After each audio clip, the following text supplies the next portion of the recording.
Hello, my name is Joe Fortier. I'm one of the assistant principals at Global Studies Middle Magnet School. So parents, students, or staff members can file a report with the principals or assistant principals on behalf of whomever is being bullied. We then review that initial report with the person filing and begin to look into that issue. In many cases, if the report is coming from a parent, it starts off as a phone call and we walk them through the process and listen to their concerns on behalf of the student.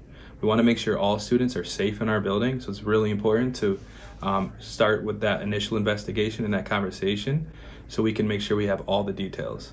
This call also helps us identify the issues or incidents at hand and better identify the support that's needed. So that initial paperwork can be emailed to a parent, filled out electronically, and emailed back to us, or you can do it in person. We also can send that home via the post. Whatever works best for your families and guardians, we can make it work.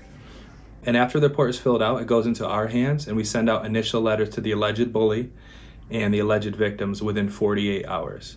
We stress the word alleged because we still have to investigate the situation and the circumstances to make sure that it's either non-verified or verified bullying report.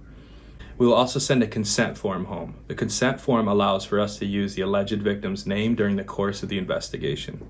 In rare cases, the parent might refuse to sign the form. However, this does make it more difficult to conduct the investigation and to get the facts to determine if it is in fact a confirmed case. Hi, I'm John Miller. I'm the assistant principal at Kelly Middle School. At this point, we've identified the initial report. From there, we meet with the parents. Typically, we'll talk to the alleged victim first to see if they can identify exactly what's happening, when it is happening, and the frequency in which it's happening. Then we usually ask them to identify other students or staff members who may have seen it.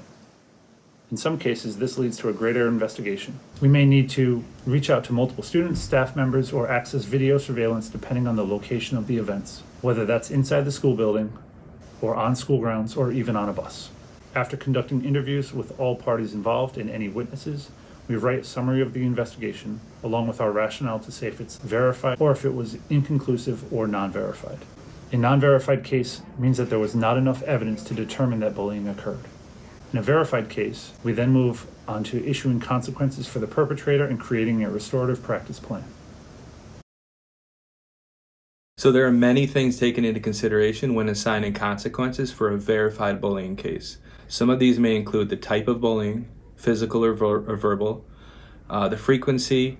We practice progressive discipline, restorative practices here, so the consequences will be more severe if the student continues to take action. An out-of-school suspension or an in-school suspension is a typical consequence for a bullying case. There may be some exceptions for students with disabilities. We always consult with student services in the special education department, and they will give us advice and inform us of any other circumstances that would affect the consequence. If you are the parent of the victim, you will not know the consequences issued to the bully, and that's for the student's privacy. Once it's time for that student to return, we have a re-entry meeting with the parents and outline the safety plan that will be in place and the expectations of that student moving forward. After the suspension, a student safety plan is rolled out to all the stakeholders: the team, the teachers, counselors, educators, whoever works with those particular students to make sure the safety plan is carried out. Some other measures we have put in place post-investigation include escort between classes, extra supervision during unstructured times, extra supervision in the cafeteria, etc. In the middle school, there are 2 teams on each grade level. So if you are a student on Team A and you are identified as a bully, your schedule could get changed so that you are now a member of Team B. Restorative practice is a very important part of the process that we usually do after we finish our investigation. We talk to the victim's family and the victim themselves to see if they're okay with trying to repair and rebuild a relationship that may have been harmed. By doing so, we're able to help the students move forward in the process and hopefully create an opportunity where at some point in the future they're able to have some sort of relationship that may have existed prior to the events. Even if a bullying case was determined to be non-verified, we keep record of that complaint form and any evidence gathered. Should there be a need to reopen the case due to another incident, we have all the necessary documents saved, and if we find new information that now supports the case, it will be added to the student's file. Thank you for taking the time to watch this video.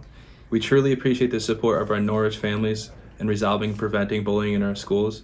Please visit the Board of Ed page on our website for more information about the bullying prevention and intervention policy.